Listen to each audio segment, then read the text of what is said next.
Hi everyone, my name is Jasmine and I'm a psychologist here at Prosper Health Collective. This ADHD Awareness Month, I wanted to have a bit of a chat about ADHD and emotional dysregulation. So often when we think about ADHD, we actually think about inattention or hyperactivity, but emotional dysregulation is a really core feature and often something that's missed. So when we talk about emotional dysregulation, what this means is people feeling emotions more intensely, switching between them quickly and struggling to calm down as well. So these responses aren't overreactions, they're actually linked to differences in ADHD brain processes and regulating emotions. So there are brain scans that actually show a weaker connection between the emotional centers like the amygdala and the regulation centers like the prefrontal cortex in people who have ADHD.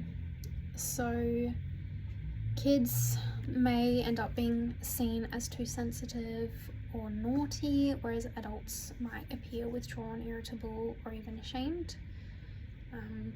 So some things that make ADHD worse are poor sleep and early childhood trauma. But the good news is that it is treatable and it is something that we can build skills to be able to regulate ourselves. So there are different types of therapies. We've got things like cognitive behavioral therapy and emotion focused therapy is really good for building those self-regulation tools. And medications can be helpful, but that's something to have a chat to your doctor about.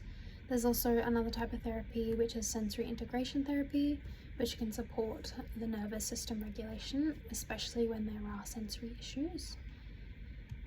So I guess it's an important point to recognize that emotional dysregulation is a part of ADHD and it's not a separate issue. So this allows for more compassionate and targeted support, which is really important. And lastly, emotional dysregulation, it's not just about staying calm, it's actually about creating space between a feeling and a reaction. And this is something that we can build. So thank you for listening, and I will see you later. Bye.